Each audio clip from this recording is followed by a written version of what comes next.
Eksodus, hoofstuk 24. Toe sê hy vir Moses, jy, Aaron, Nadab, Abihu en 70 van die leiers van Israel moet die berg uitklim na die Here toe. Sorg dat julle al van ver af buig. Moses moet dan alleen die Here nader terwyl die res op 'n afstand bly staan.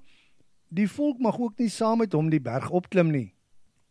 Toe het Moses al die reëls en regulasies aan die volk oorgedra wat die Here aan hom gegee het. Daarop het die volk soos een man geantwoord, ons sal alles presies doen soos die Here beveel het.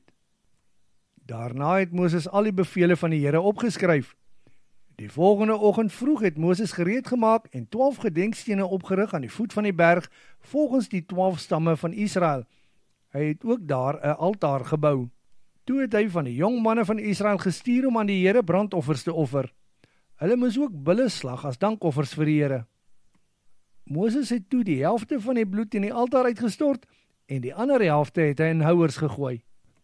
Daarna het Moses die boekrol van die verbond aan die volk voorgelees, waarop hulle geantwoord het, ons sal sy bevele gehoorsaam en alles presies doen soos die Here gesê het. Moses het toe die oorblywende bloed wat in die houers was geneem en op die volk gesprinkel met die woorde, hierdie is die bloed waarmee die verbond van die Here, volgens alles wat hy gesê het, met julle gesluit word. Toe het Moses, Aaron, Nadab, Abihu en die 70 leiers die berg uitgeklim. Van 'n afstand af het hulle die God van Israel gesien. Die vloer onder sy voete het soos helder hemelblou safiere gelyk. God het egter nie sy hand uitgesteek teen hierdie belangrike leiers van Israel nie, en nadat hulle hom gesien het, het hulle geëet en gedrink. Toe het die Here vir Moses gesê, jy moet verder opklim na my toe en hier by my bly.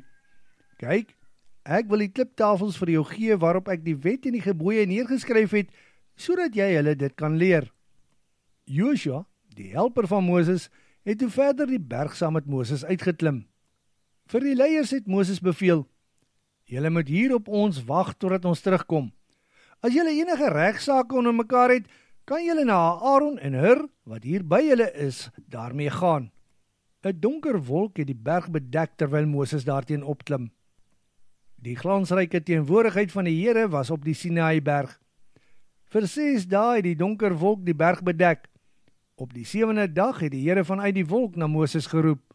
Vir die Israeliete het die glansryke teenwoordigheid van die Here op die kruin van die berg net soos 'n verterende vuur gelyk.